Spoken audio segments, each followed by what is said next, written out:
Hello, everyone. Today we're exploring the life and career of Faron Young, a country music legend whose honky-tonk style once defined an era. Though not part of the new Hollywood cinema movement, Faron rose to prominence in the 1950s and 1960s, right when America's cultural landscape was evolving in film, music, and society at large. In this narrative, we'll follow him chronologically, highlighting key milestones, hidden struggles, and what his journey means for us today. Faron Young was born on February 25, 1932, just outside Shreveport, Louisiana, in the midst of the Great Depression. That era shaped the entire country music scene as widespread poverty and uncertainty fueled the demand for songs about everyday heartbreak and hope.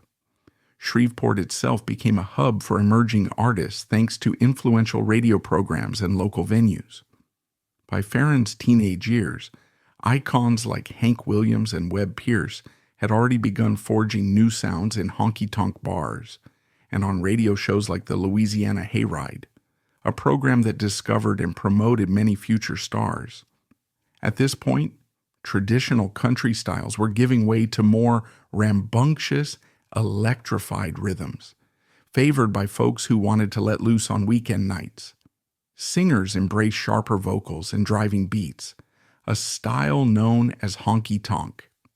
Into this environment stepped Faron Young, who quickly found that his high, clear tenor and charismatic stage presence fit perfectly into the blossoming scene. By the early 1950s, the broader American culture was tilting toward big changes, from the birth of rockabilly to the uneasy stirrings of social revolution. In that swirl of shifting values and tastes, Faron Young discovered his musical identity and aimed for stardom. As a child, Faron listened to the Grand Ole Opry and local Louisiana broadcasts that offered a mix of country, gospel, and early rockabilly influences. He took up singing in school, even entering local talent shows where he impressed judges with his confident delivery. By his late teens, he caught the attention of hometown musicians who saw potential in his voice. He started performing in small clubs around Shreveport, crossing paths with other aspiring artists who'd eventually make their mark. In 1951, while still a teenager, Faron's big break arrived when Webb Pierce, another Shreveport native, recommended him for appearances on the Louisiana Hayride. This radio show had already launched careers like Hank Williams, so Faron stepped in with high hopes. He soon became a crowd favorite, mesmerizing listeners with a style that balanced smoothness and emotional depth. He signed a deal with Capitol Records in 1952, leading to his first recordings that captured the raw honky-tonk energy. Early singles didn't instantly explode, but they laid the groundwork for what was about to come. By 1953, Faron had a minor hit with Goin' Steady, and his record label started pushing him as a fresh face to rival the established stars. He was drafted into the U.S. Army in late 1952, but still found ways to record and perform. The label used this period to build anticipation around the singing soldier, releasing new singles while he was in uniform. Radio stations loved the backstory, a serviceman with a voice tailor-made for honky-tonk heartbreak. Once he returned to civilian life in 1954, Faron wasted no time capitalizing on the buzz.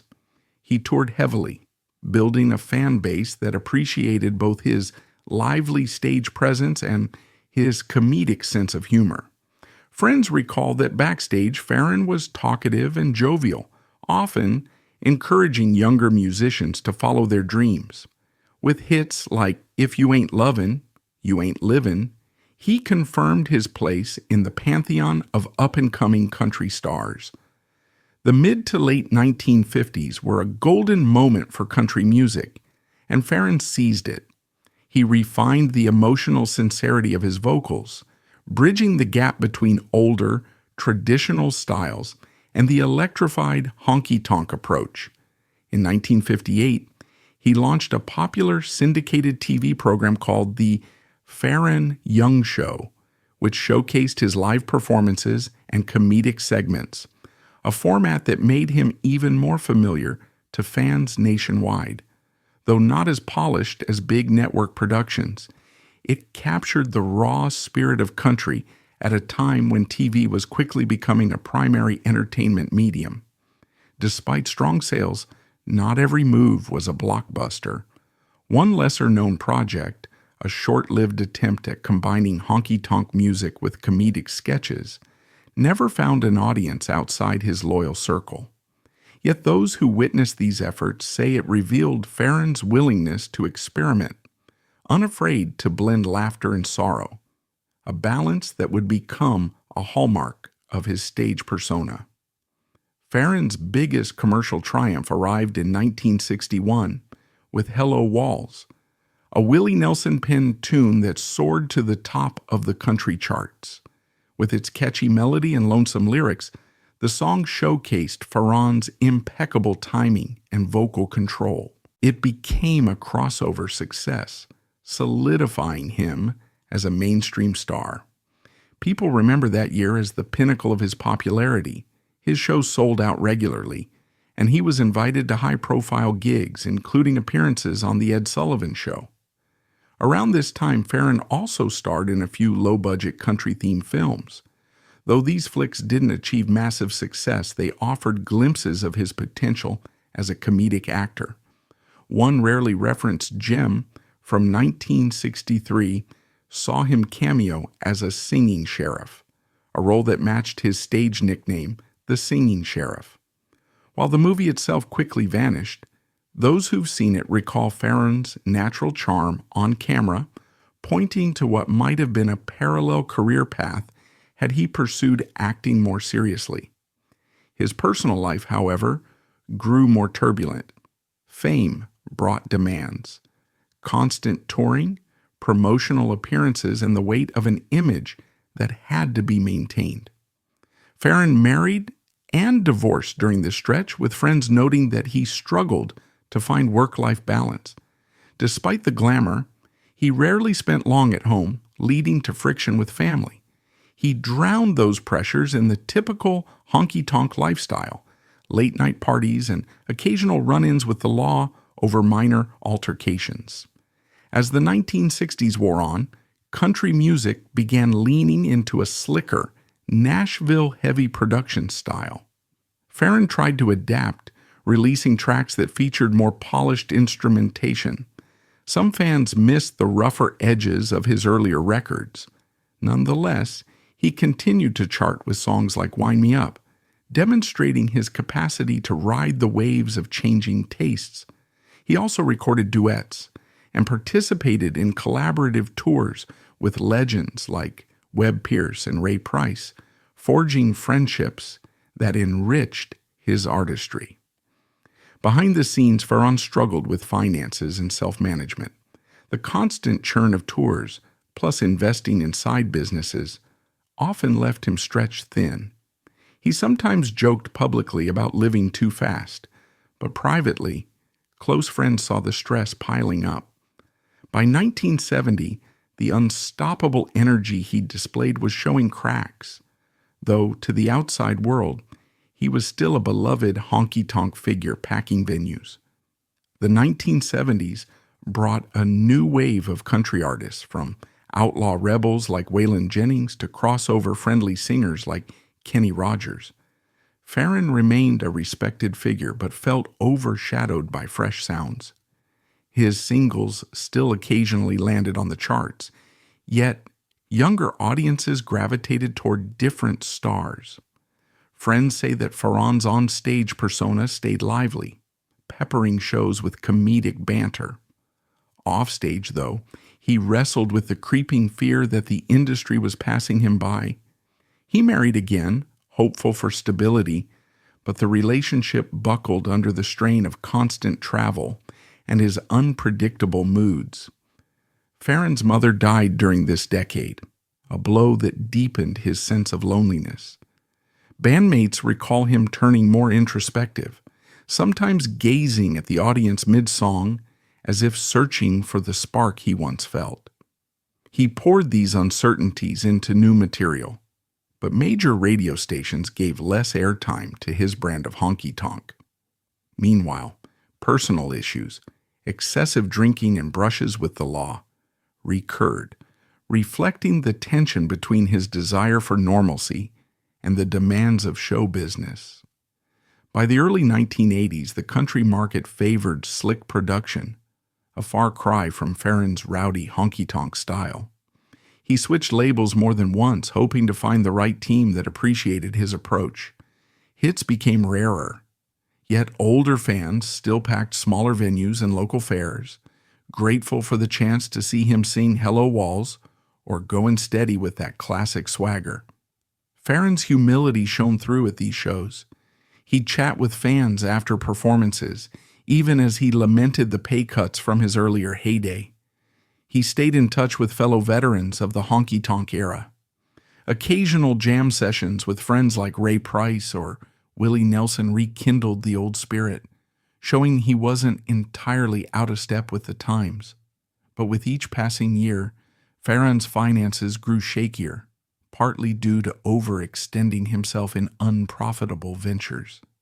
Emotional exhaustion set in. He confided to some that he found it increasingly difficult to adapt to a new generation that valued a polished country pop crossover. He still possessed that trademark comedic flair, but behind closed doors, close companions observed a sadness settling over him. The final push into the 1990s proved tough for Faron.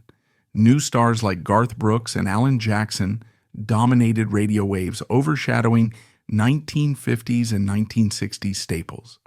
Faron recognized that time had marched on. He tried releasing a few modern-leaning tracks, adding slick guitar riffs and contemporary drumming.